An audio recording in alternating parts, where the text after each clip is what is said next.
एक ही papa mummy से शिक्षा पाए हैं। और कभी कभी शैतान किसको पकड़ता है? हमारा स्वभाव, हमारा चाल चलन, हमारा आदत, हमारा सोच की वजह से शैतान को आसान हो जाता है उनके जाल में फंसाने के लिए। ये परिवार में हम देखते हैं दो भाई हैं, परिवार में देखते हैं दो भाई हैं, सुबह दोनों के दोनों उठे हैं, दिन का पहला भाग, पहला अंश दोनों भाई जागे हैं, अपने बिस्तर से उठे हैं। पहला भाई परमेश्वर को पहचानते हैं, दोनों के दोनों परमेश्वर को जानते हैं। पहला भाई जो है, जो सुबह उठते ही पहला भाग, दिन का पहला अंश वो पवित्र वचन को देते हैं, परमेश्वर को याद करते हैं, परमेश्वर को याद करके पवित्र बाइबल पढ़ने में समय देते हैं। लेकिन दूसरा भाई एक ही बिस्तर में सोए थे, एक ही खाना खाए थे, एक ही घर में सोए थे, लेकिन दूसरा भाई पहले उठकर वो मोबाइल देखता है। कौन दोस्त कौन मैसेज किया है? शायद कोई गर्लफ्रेंड का मैसेज आया होगा, आज का प्रोग्राम कहीं बनाए होंगे। इसी आशा में रात को वो सोए थे और सुबह उठते ही बाइबल के बजाय वो मोबाइल का सूरत देखता है। सुबह के समय भी मोबाइल में जो व्यस्त हो जाते हैं, अपना नित्य काम करने से पहले वो मोबाइल को देखते हैं। लेकिन जो परमेश्वर को पहचानते हैं, परमेश्वर के चुने हुए हैं, वो पहले उठते ही वो परमेश्वर के वचन को ध्यान करते हैं। क्योंकि परमेश्वर के वचन में ये लिखा गया है, जो सुबह शाम दिन और रात परमेश्वर का वचन ध्यान करते हैं वो धन्य है, वो धन्य, जो कि भजन संहिता 1 में लिखा है। दो भाई एक ही परिवार में, एक ही परिवेश में जीते हैं, लेकिन कितना स्वभाव में कितना अंतर हम देखते हैं। क्योंकि हमारा स्वभाव जैसा होता है उस हिसाब से शैतान हमारे पास आता है और अपने चुंगल में हमें फंसा लेता है। और जब थोड़ा सा समय बीता, परमेश्वर तो नहीं छोड़ेंगे, पवित्र आत्मा इसीलिए धरती पर है। वो कलीसिया के कुछ बुजुर्ग, कलीसिया के भाई बहनों को विश्वासियों के पास भेजते हैं। दोनों भाई आकर उनको चर्च को बुलाने के लिए लगे हैं। एक भाई और बहन आकर चर्च को बुलाने के लिए गए हैं, लेकिन जो मोबाइल में जीता है वो पहले तो मना किया, लेकिन जो बाइबल में पढ़ता है वो भाई का कहने पर वो लोग बाइबल चर्च में चले गए। लेकिन आप अभी भी देख सकते हैं, एक भाई के हाथ में बाइबल है, लेकिन दूसरे के भाई के हाथ में चर्च जाने के समय में भी मोबाइल ही है। जब चर्च का पादरी साहब वचन प्रचार कर रहे हैं, विश्वासी लोग गाना गा रहे हैं, प्रार्थना चल रहा है, तभी जिनके हाथ में बाइबल है वो बाइबल पढ़ रहे हैं, ध्यान कर रहे हैं, अपने आप को समर्पण कर रहे हैं और वो परमेश्वर को याद कर रहे हैं। लेकिन जिनके हाथ में मोबाइल है, चर्च में भी जिनके हाथ में मोबाइल है वो रमी गेम खेल रहे हैं।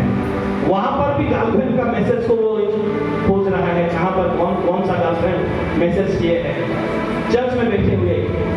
लेकिन बहाना क्या है? अगर उसको पादरी पूछेगा चर्च में बैठे हुए मोबाइल क्या कर रहा है, वो बोल देगा क्या मोबाइल बाइबल पढ़ रहा हूँ पास्टर जी, ऐसा बोल देगा। लेकिन वो गेम खेल रहा है, व्हाट्सएप चला रहा है चर्च में बैठ के, यूट्यूब देख रहा है चर्च में बैठ के, और क्या है सोशल मीडिया में वो सब देख रहा है। लेकिन बाकी विश्वासी चर्च में घुसते ही वो अपना मन, आत्मा, प्राण सब कुछ परमेश्वर की वचन की ओर लगा देते हैं, परमेश्वर की वचन की ओर लगा देते हैं। परमेश्वर उन्हीं को आशीष देते हैं। चर्च से जाने समय भी वो लड़का मोबाइल में ही घुसा रहा, मोबाइल ही मोबाइल, मतलब उनका ध्यान, मन, सब कुछ मोबाइल में ही था।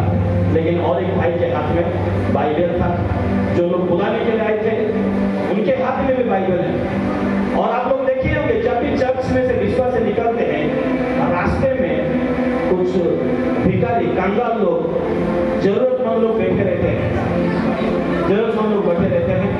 दो भिखारी चर्च के बाहर बैठे थे। पहले जो मोबाइल वाला भाई को उन लोगों ने आशा में कुछ मांगा, जैसे सुंदर नामक द्वार में पतरस और यूहन्ना को मांगे थे, ऐसे ही मांगा। लेकिन जो बाइबल नहीं पढ़ता है उनके मन में दया नहीं होता है, दया ना होने की वजह से कुछ नहीं दिया। लेकिन जो बाइबल पढ़ता है उनके मन में दया जागरूक हुआ है, वो भिखारियों को, कंगालों को कुछ दया करके जाता है।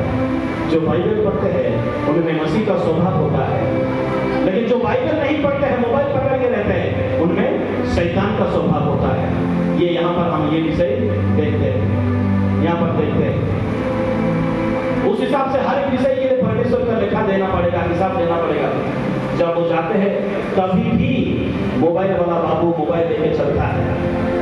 आधा घंटा में गर्लफ्रेंड, आधा घंटा में क्लासमेट लड़की, आधा घंटा में उसका रूटीन है किसके साथ कौन से टाइम में बात करना है, मोबाइल। और उस मोबाइल का नशा को देकर दूसरा भाई भी, मोबाइल का नशा को देकर दूसरा भाई भी वो बार बार उसको समझा रहा है, ये ठीक विषय नहीं है, ये ठीक विषय नहीं है, बार बार समझा रहा है। और जाते जाते जो बाइबल पढ़ता है वो भाई का चाल चलन कितना है, और जो मोबाइल में लगा रहता है उसका गुस्सा देखिए। अचानक किसी का टकरा जाने के बाद वो झगड़ा करने के लिए वो तुरंत ही आगे बढ़ता है, लोगों को मारता है, पीटता है, क्योंकि जो बाइबल नहीं पढ़ते हैं उनके मन में कभी दया नहीं होता है। जो बाइबल से दूर रखता है अपने आप को, उनके मन में हिंसा, उनके मन में झगड़ा, उनके मन में शैतान का हर एक गुण होता है, वो झगड़ा करने के लिए चला है। लेकिन जो बाइबल पढ़ता है वो हर एक विषय में अपने आप को नियंत्रण में रखता है, हर एक विषय में अपने आप को नियंत्रण में रखता है। वैसे ही ये झगड़ालू भाई मोबाइल की वजह से, उनके मन में प्रभुता नहीं है, उनके मन में प्रभु भाई नहीं है, उनके मन में ना भाई है ना डर है, कुछ भी नहीं है। मोबाइल का कुछ विषय उसको क्रोधित बना दिया है, मोबाइल का कुछ विषय उसको दया रहित बना दिया है, मोबाइल का कुछ विषय उसको कठोर बना दिया है। मसीह का गुण उनमें नहीं है, लेकिन जो बाइबल पढ़ रहा है उनमें मसीह का स्वभाव है, उनमें मसीह का गुण है। ऐसा ही है। और बाद में शैतान तो बहुत चालाक है, कैसे फंसाएगा, इसीलिए बाद में उनके घर में दो शराबी आते हैं। जो शराबी शैतान जानता है किस समय में किसको भेजना है, शैतान अच्छी तरह से जानता है। और वो लोग आकर शराब उनको शराब देने लगे, लेकिन वो बाइबल में जो है वो शराब को मना कर दिया। लेकिन जो मोबाइल था जिसके हाथ में चर्च में भी बेचकर मोबाइल पढ़ता था, जल्दी वो शैतान के जाल में फंस गया और शराबियों का संगति में चला गया। शराबियों को निमंत्रण को उसने ठुकरा नहीं दिया, लेकिन जो बाइबल पढ़ रहा था उसने वो जाल में फंसा। अभी जाकर एक बुजुर्ग चश्मा पहनने वाला शराबी आकर उसको दोस्त बना लिया, फिर भी वो भी राजी है। और एक गुंडा जैसा सर पर रुमाल बांधा हुआ गुंडा जैसा और एक शराबी आया, लेकिन माफियों को देखो होगा तो वो शराबी चर्च में जाने वाला, एक ही परिवार एक ही परिवेश में पलने वाला शराबियों के साथ चला गया। मैंने नहीं देखा। अभी जो धार्मिक भाई था वो उसको ढूंढ रहा है, मेरा भाई कहाँ खो गया है, वो बार बार गली में भटक रहा है, ढूंढ रहा है। भाई को बचाने के लिए कितना कोशिश कर रहा है। जैसे कैन को परमेश्वर ने पूछा था तेरा भाई कहाँ है, वैसे ही आज भी परमेश्वर पूछ रहे तेरा भाई कहाँ है। भाई तो शराबियों के संगति में है, भाई तो शराबियों के संगति में है। ये धार्मिक भाई जानता है, जैसे कैन को परमेश्वर ने पूछा था वैसे ही एक दिन मुझे भी पूछेंगे मेरा भाई कहाँ है। तो इसीलिए वो भाई को शराबियों के चुंगल से वो उद्धार करके ला रहा है, लेकिन वो भाई चल नहीं सकता। शराब के नशे में इतना वो मताल हो चुका है, शराब के नशे में इतना वो फंस चुका है, उनको घर जाने की इच्छा नहीं है। अपने धार्मिक भाई के मन के दुख को वो पहचान नहीं सकता है, अपने धार्मिक भाई के मन को वो देख नहीं सकता है, लेकिन वो चल नहीं सकता है। वो बार गिर रहा है, पूरी तरह से शैतान उसको अपने जाल में फंसा चुका है, शैतान के बंधन में वो बंध चुका है पूरी तरह से। लेकिन वो भाई अभी जिसके साथ झगड़ा हुआ था, अचानक उनके साथ मुलाकात हो गया। वो लोग गुस्सा रखे थे, चर्च से निकलते ही मोबाइल के साथ जिसके साथ झगड़ा किया था, वो लोग अचानक वो दो गुंडे जैसा लोग वो आए और उनको मार कर चले गए। जैसे सबोपद से लिखा है, कभी दुष्टों के लिए दुष्ट भाई की वजह से ये धार्मिक भाई भी आके मर गया। ये बूढ़े लोग अधार्मिक भाई के क्रोध की वजह से धार्मिक भाई उसको बचाने के लिए गया था, उसको भी मार दिया। क्योंकि बाइबल का ये एक रीति रिवाज है, किसी एक जन की वजह से घर में आशीष आता है, तो किसी एक जन की वजह से घर से आशीष भी चला जाता है और वो आशीष श्राप में बदल जाता है। ये अधार्मिक भाई की वजह से धार्मिक भाई भी मर गया, धार्मिक भाई भी मर गए, आप देखते हैं। और ये धार्मिक भाई का मौत का कारण कौन था? आंख बंद कर। ये मोबाइल का नशा, ये शराबियों के साथ संगति, ये बुरे मार्ग में जाना, चर्च में बैठे हुए भी अन्य मन में रहना, और साथ ही साथ पूरी तरह से बुरे फंस जाना।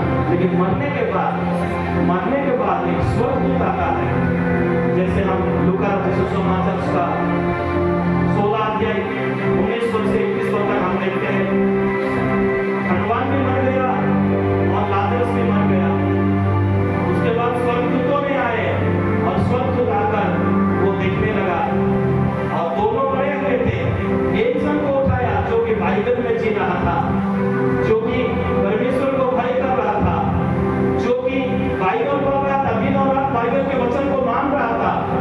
उसको एक सम्मान के साथ अंदर के वस्त्र देकर उसको परमेश्वर के लिए लेके जा रहे हैं। उनके आत्मा को, हालेलुया, उनकी आत्मा को लेके जा रहे हैं। ये स्वर्गदूतों का काम है। मेरे प्रियो, संसार में हम जो भी करते हैं हमको लेखा देना पड़ेगा। ये तो हमारा जीवन एक ट्रेलर है, ये 70 साल या 80 साल, लेकिन उसके बाद जो अधर्मी इंसान मर के पड़ा हुआ था वो शैतान आएगा। अभी शैतान का काम, तब से ये शैतान चुप का अपना काम कर रहा था।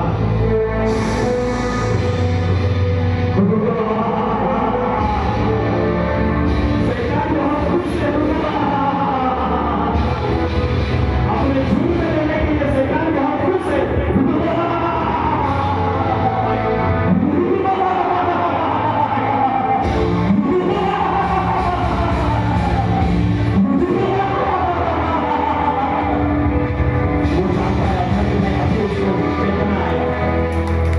अभी पश्चाताप आ रहा है। अगर मैं जिंदा रहते समय बाइबल में सीखा तो मेरे भाई के समान मैं भी स्वर्ग में चला जाता। लेकिन अभी पश्चाताप करने से कोई फायदा नहीं है। अभी पश्चाताप करने से कुछ भी फायदा नहीं है। वो ना चाहते हुए भी शैतान उसको घसीट कर लेके चले गए आग के झील में, जहाँ पर रोना पीसना, दांत पीसना, जहाँ पर बहुत सारे तकलीफें हैं। ऐसा शरीर उसको दिया जाएगा जो शरीर नष्ट नहीं होगा और बहुत ज्यादा कष्ट होगा, ऐसा शरीर उसको दिया जाएगा। हम नहीं जानते हमारे जीवन में कल क्या होगा, हम नहीं जानते हमारे जीवन में कल क्या होगा। आज यीशु के लिए जिए, आज परमेश्वर के वचन के लिए हमें जीना चाहिए, नहीं तो अंतिम दशा बड़ा भयंकर होने वाला है। अंतिम दशा बड़ा भयंकर होने वाला है। इसलिए परमेश्वर ने हमें विवेक दिए है, ज्ञान दिए है, मौका दिए है, जज की संगति दिए है, पवित्र वचन हमारे हाथ में दिए है। आज उन सारे विषय को व्यवहार करना है। अपना मन, आत्मा, प्राण सब कुछ अपना समय देके परमेश्वर में अपने आप को समर्पण करना है। नाटक के द्वारा बहुत बढ़िया सीख हमें मिला है। प्रभु भाइयों को बहुत आशीष से अनुग्रह करें।